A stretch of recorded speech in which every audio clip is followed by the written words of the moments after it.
Well, to end the day's report, I had quite an interesting day in court today. And I also brought you your rose water and vinegar so that way we can start washing your plague off, of course, trying to get you back to health so that way none of these usurpers can rise anymore.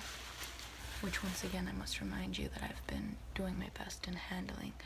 I've thrown many powerful men in jail, executed a couple just in case, which brings me to my point that I was originally going to make. Today I had quite an interesting day in court. As I already told you before, let me just put the rose water in the vinegar.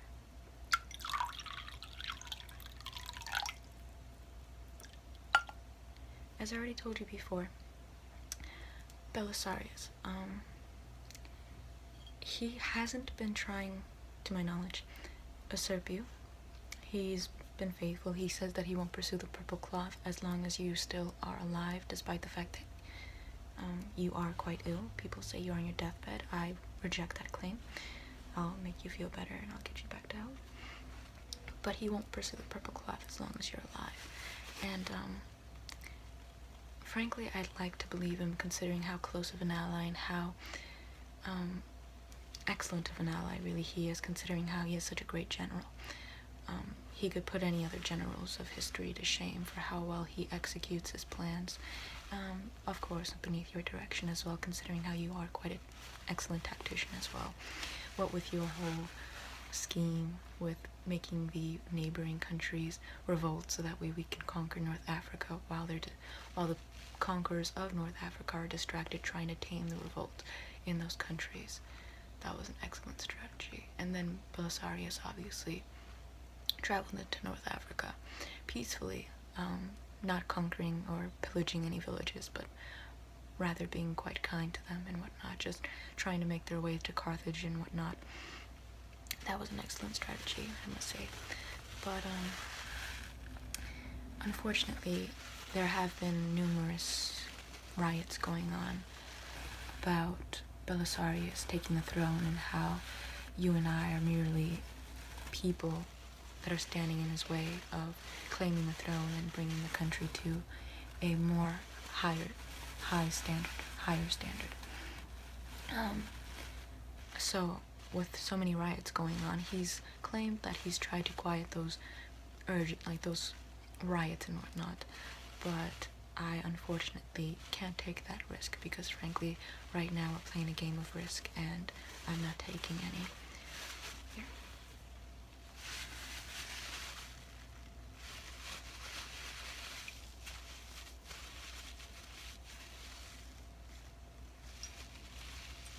So I had to recall him today. I confiscated his fortunes, that way he would have nothing to rise up with. And, what else did I do? I mean, I didn't imprison him or anything like that. I just made sure that he couldn't be a champion for the riots anymore. People couldn't try and use him against us. And even if he decided that one day he would just snap and decide that his vows and his loyalty meant nothing to him, then he still would be powerless to basically overthrow us. So your throne is still very much secure. And I've also been leading some of my own little rules and petitions as well. I've been doing my best to make sure that women have more rights and safety within the country, or within the nation, empire rather. And by doing so, let me just pour a little more rose water so that way the vinegar doesn't smell so bitter. By doing so, I've been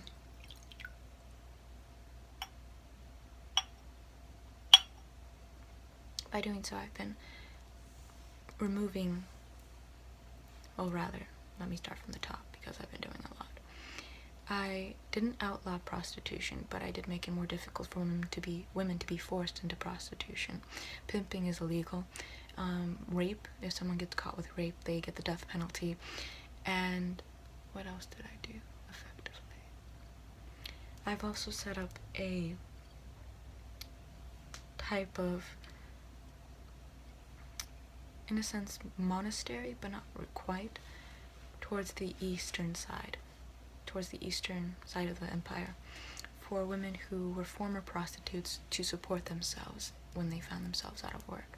So I've been creating a lot of safety nets for women, so that way they don't feel so neglected within the empire. And I've also been allowing women to have more right or claim over their children, and to be allowed more right to their property. And by doing so, I've been doing my best to make women feel more comfortable when it comes to this empire. As you've also been doing your excellent paper of, creating the Justinian, or the Code of Justinian, or the Code of Justinian.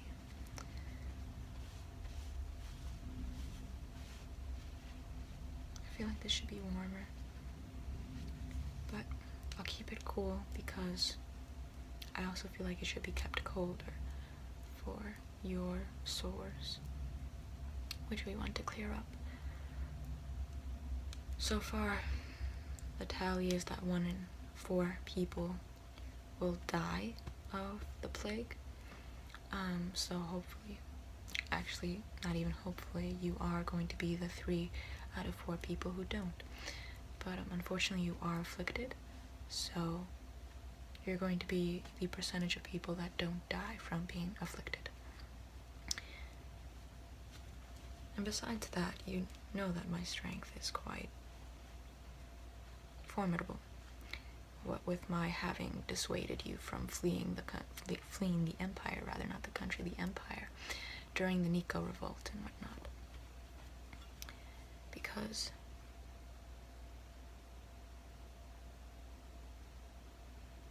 during the Nico revolt, as you can remember, if you're awake and not in a coma, during the Nico revolt, they were the blues and the greens, the factions, the political parties basically supporting the sports, basically. Like, it's literally people rooting for sports that are also political parties. The greens and the blues, which you had reasonable enough doubt to know that they weren't just trying to revolt against you for their own personal means, but rather for political means. They were being urged on by an outside force that wanted to usurp you, but within your own political sphere, because they were asking for certain things that a normal populace wouldn't ask for. They were asking for certain people within our political sphere to be deposed of, but yet they didn't affect them. They were just people that had no ties with the public. They were more people that others within our own sphere didn't like and wanted to get rid of. So, as you can recall, you wanted to flee because those factions are quite powerful and intimidating, but I dissuaded you and your council from doing so. And I believe, if I can quote, I said that it is true that a woman's place isn't here in a man's council giving a man counsel, but what is fact is that, what did I say? What is fact is that all men must die someday, and isn't it better to, I would rather see an emperor, and I would not be able to bear seeing an emperor fleeing an empire and living in squalor, something like that, knowing what he is missing out and risking the more probable outcome of you wishing for death within your exile. Yes, an emperor in exile, rather, not living in squalor. And I said that if all men must die, it must be best to die as an emperor rather than to be wishing death upon yourself as an emperor in exile. Something like that. I butchered the honor in my words originally stated, but afterwards Belisarius and the other general, ended up drawing up military plans, and you ended up aiding them and leading them, of course, as their emperor. And when you ended up considering how the mob, the two factions, were bought off, their loyalty was bought off, rather, you considered buying off the loyalty of them to our favor. So you sent off a person who, with a bag of money, to buy off the loyalty of many of the blues, considering how we do and did support the blues and their interests, even though we still have to take care of that because we don't want to be that corrupt. I mean, we can sympathize with them considering how our sympathies naturally lean towards them, but they are still a group that have ideals that we don't share, and so we can't easily be bought off by them just because we usually agree with them. More rose water. Vinegar smells so bitter. Anyways. And still, I do remember how we met. You were the supporter of the blue faction. I was working for the blue faction as a actress. Though technically, that means prostitute. And though you didn't meet me during those times, and I did have quite the reputation during those times of being a very interesting and wild character,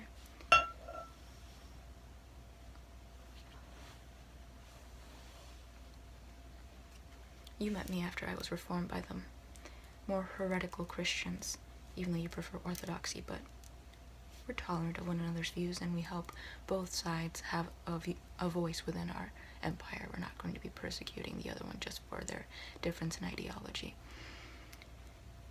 Like those ideologies would like us to persecute the other one. I mean, they can excommunicate each other all they want, but frankly, what are they going to be achieving? They're not part of each other's religion. Technically they are, though, but they have different ideas within the same religion. But I still remember, you said you were in love with me. I said I was in love with you. Your aunt didn't like me because of my background. There was a law prohibiting people in political spheres to marry actresses or women of irreputable backgrounds. You asked your uncle, Emperor Justin, if he could repeal that law. He couldn't because of your aunt's disapproval of it, but nonetheless we still lived together as man and wife. And then later on, when your aunt died, your uncle repealed the law, and we ended up getting married. And then he died, and then you ended up taking the throne. And we both came from humble means as well. You're a little peasant boy. Your uncle became emperor after being a soldier. It wasn't like he came from royal blood either. And then I was just a little girl who was thrown into the blue faction entertainment, being thrown into a brothel where I had to service the men at a young age, and I did quite well in my role, so it's okay. But anyways, the blue faction and the war. So your two generals, one of them being the one I recall today, they ended up rushing in after a lot of the blues were paid off, and they left by the other man you sent to pay them off. And they ended up slaughtering 30,000 men in that field.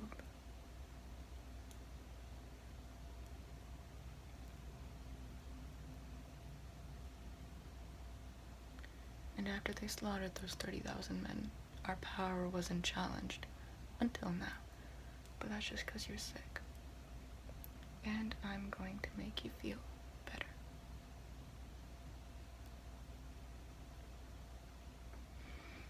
And while you're feeling sick, I'm going to be ruling like I always do, because even before when you were sick, I was still ruling behind the scenes as your co-ruler. But I'm going to be ruling now, trying to keep everything in order, because if you haven't noticed, I mean, Rome is notorious for having civil unrest and uprisings, and whenever there's any problem with an emperor, they immediately call for his head and whatnot. But right now, no one's really come to question you. They can do so in their own homes, but they're not going to be doing so in public. Otherwise, they will be facing the severity of the law, which you created, and will most likely last for thousands of years to come, for how well written it was. But obviously, since it was written by an intelligent man, it's going to stand the test of time. Anyways, just a little more rose water and a little more dabs, and your ailment for the night should be finished.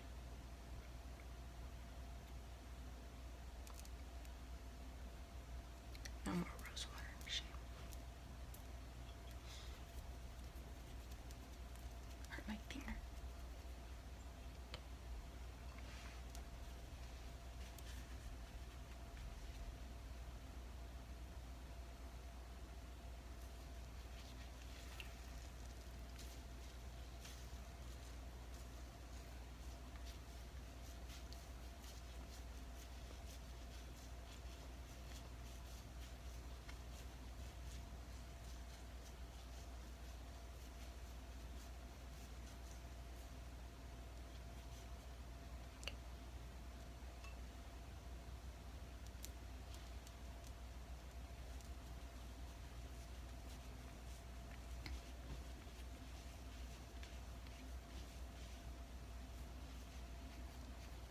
And the dome is being built quite well, and it's coming out quite well. Just like your law, it should stand the test of time.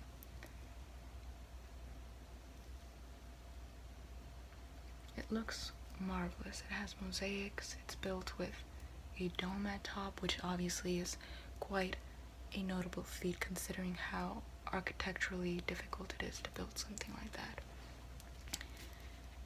It has beautiful everything, really. It's just a marvel to look at. And mark my words, it is going to stand the test of time. It is going to last as long as your law book. All of your plans and goals of reconquering Rome and getting Rome's former empire back is coming together, and all of your construction projects are finishing up quite well. You've conquered North Africa, Asia Minor, or rather North Africa, Italy, and Anatolia, and yeah.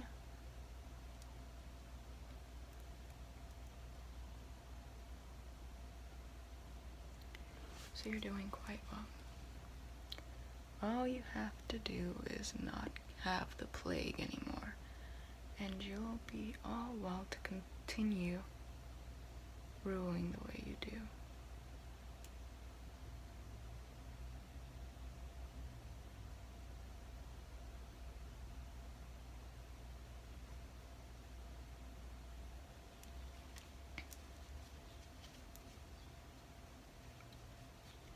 This rag has to be burned now. That way